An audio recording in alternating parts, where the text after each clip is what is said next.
Okay, so today I wanted to do something a little bit different with Mickey's session. He is, I don't even know, he's just checking stuff out and smelling.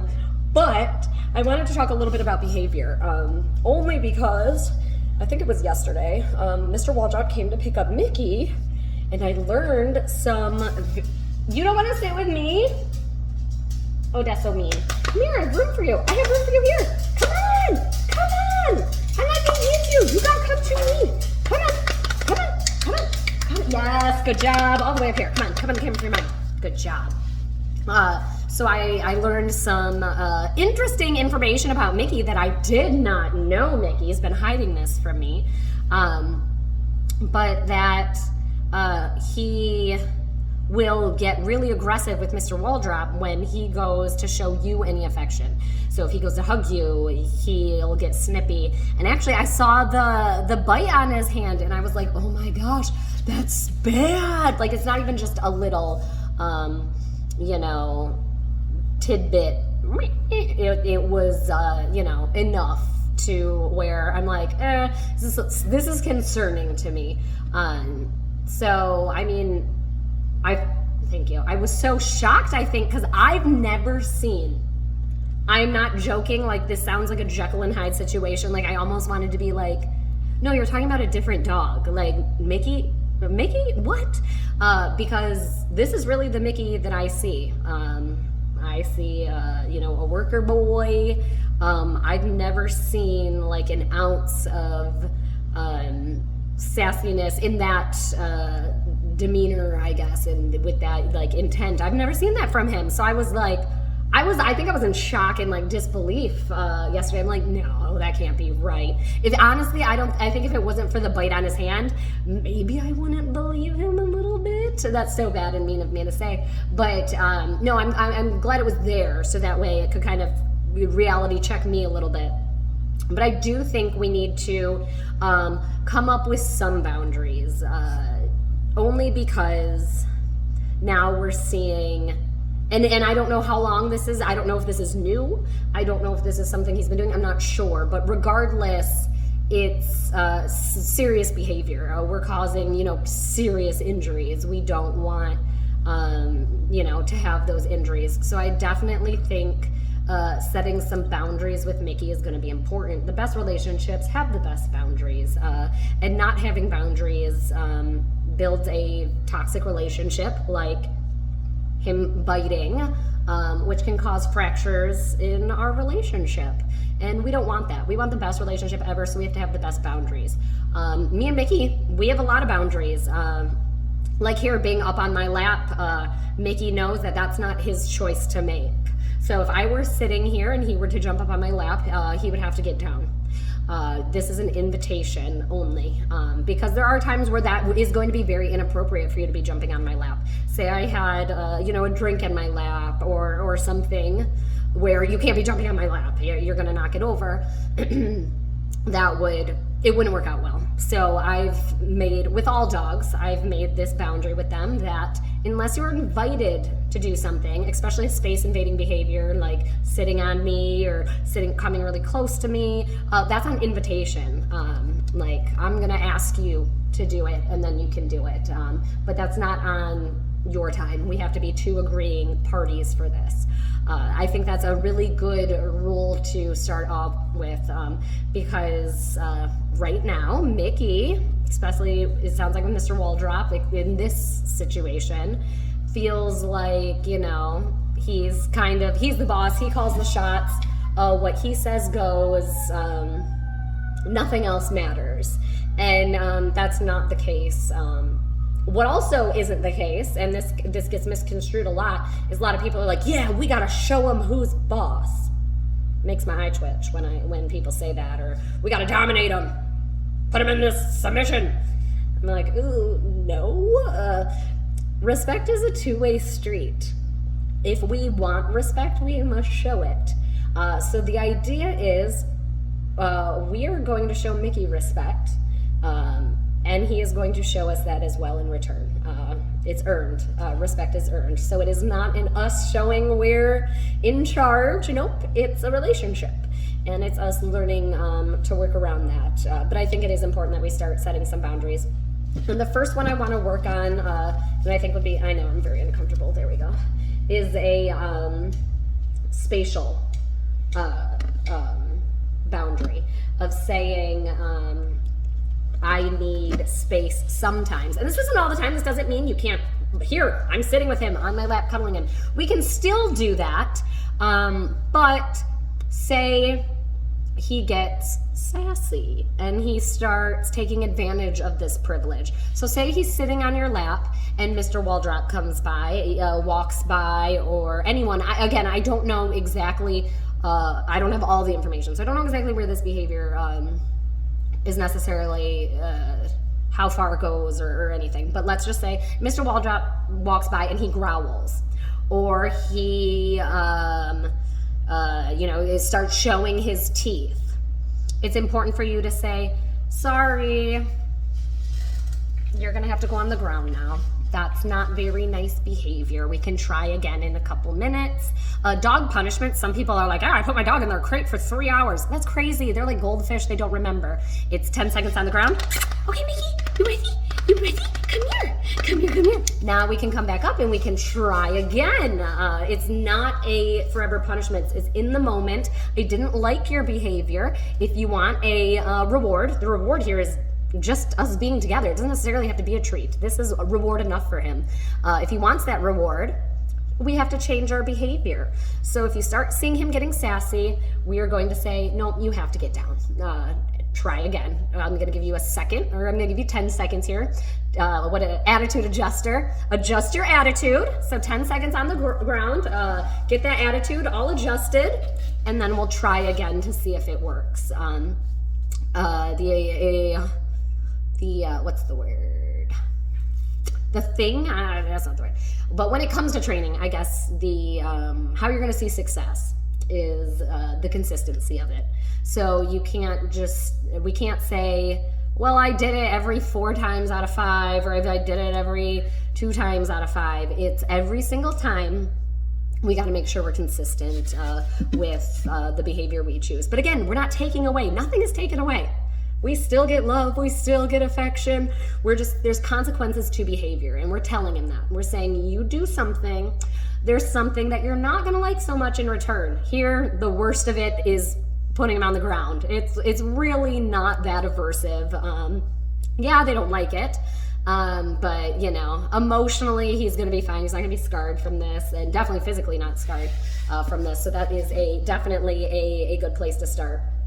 And another behavior that I heard wear big poopers in the at your work, or maybe it was at the house. I don't remember now. Somewhere, pooping inside, basically.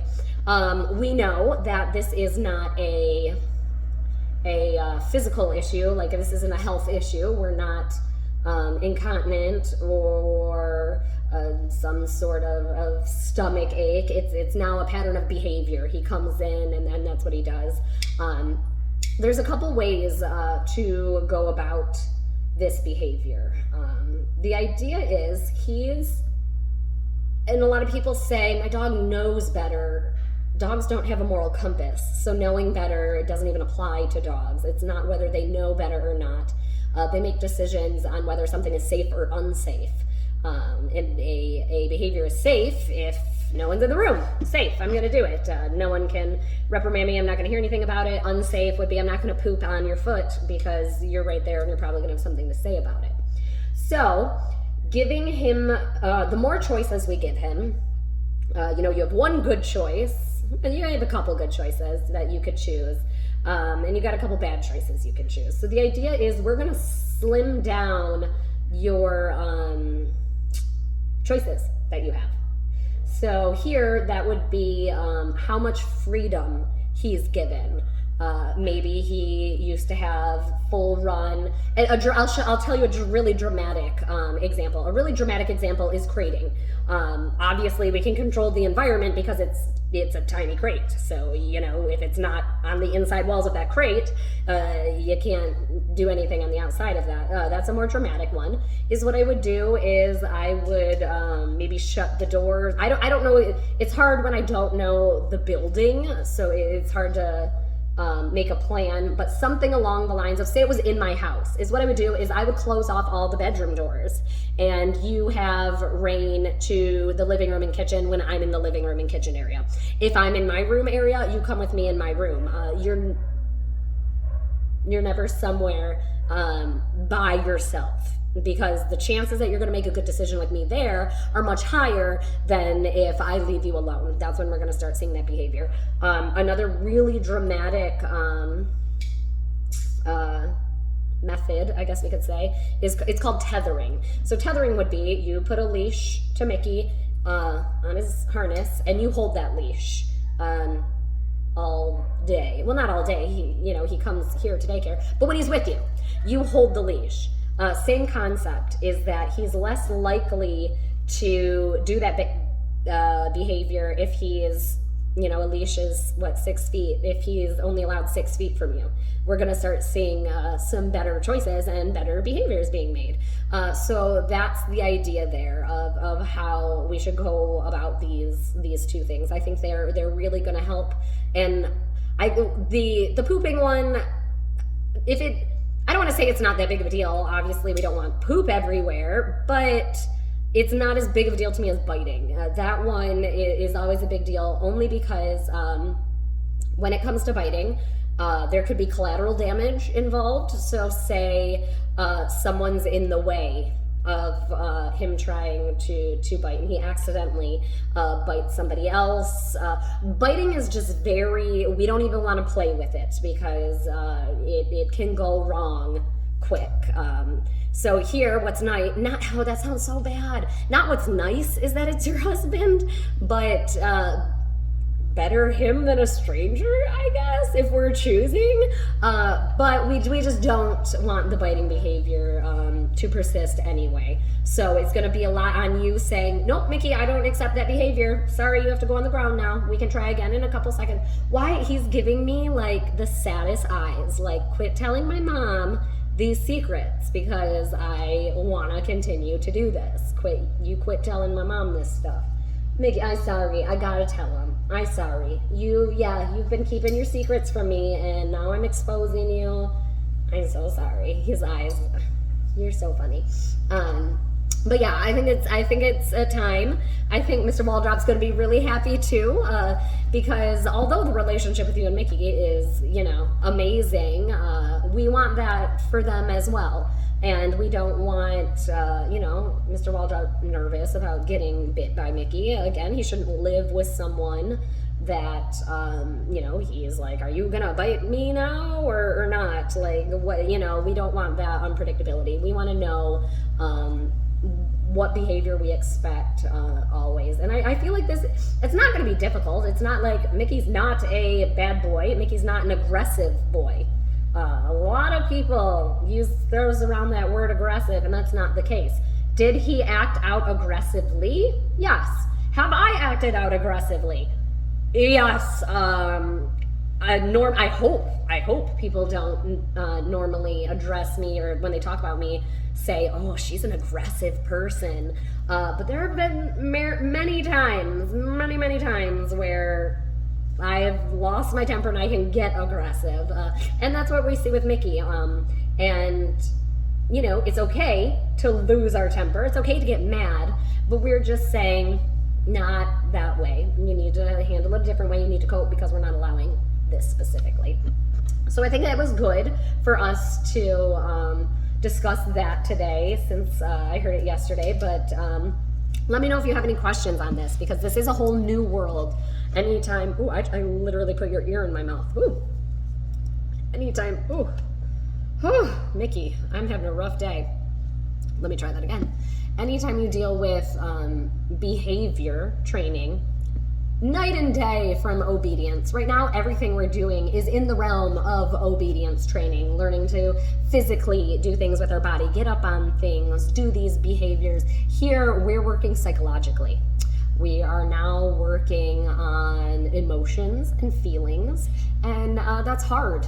Anytime you deal, even as a human, dealing with emotions and feelings, it's difficult to change behavior when it's rooted on emotion. So that, the questions are going to come up because this is so different. This form of training is a lot different than what I've been doing with Mickey, but it's also really important to have a well-rounded dog. We can't just be obedient. We have to have these rules and learn how to cope with our emotions in a productive way. Someone's getting their nails done. I heard it, Mickey. Oh, someone's getting their nails done. But yes, this is just going. I every time I'm like, ooh, nails. They hate getting their nails done. Everyone hates their nails. My ADD, I'm like so off track lately. We were talking about, Mickey, new training. Yes. Oh, questions. Questions are going to come up because it's different. So let me know if you have any questions and I'll address those in our sessions. I think we could start it off where we do like a Q&A in the beginning. So like if you have any questions, you can send it to me and then I'll go over those in before our sessions, and then we'll get into our regular sessions. Fitness is great. But this stuff is important too. He's doing great with his regular fitness routine. Right now, actually, I was going to do a live of it. Maybe I'll do it later today because we still haven't finished it today. But what I started on Wednesday was working him in heel, teaching him heel and what that means, when to do it, how to do it. Oh, sorry. So we've been working on that. So today I might do a live on his progress and where he's at with that. But because the boundary stuff, I can't work on that with him. I've already set my boundaries with him and what's expected. So that stuff is going to be for you guys to work at home. But I'm going to continue doing my stuff with him here. But we'll just do questions in the beginning, and then I'll do my regular work with him after. But I think it's a good new plan for us to get us started. So after you watch this, message me with any questions that you might have. Be like, okay, I've always wondered this. Load it on me. Give me everything you've ever wanted to know. Oops, I keep hitting your face. Any questions you might have, anything. And I will go over those, even if it's like throughout the week, because I do want to keep it to where it's minimal half and half. Probably like I want to keep it maybe down to 20 minutes and then 40 minutes the other training. But even if I only answer 2 questions, then the next day I'll answer those. But just definitely get me a list of everything. Either behaviorally, you're like, okay, I want to change this, I want to change this, how do we do this, how do we do this? Really anything related to Mickey, because I love answering questions and I love working with Mickey. So that's my 2 favorite things combined together. So that's awesome.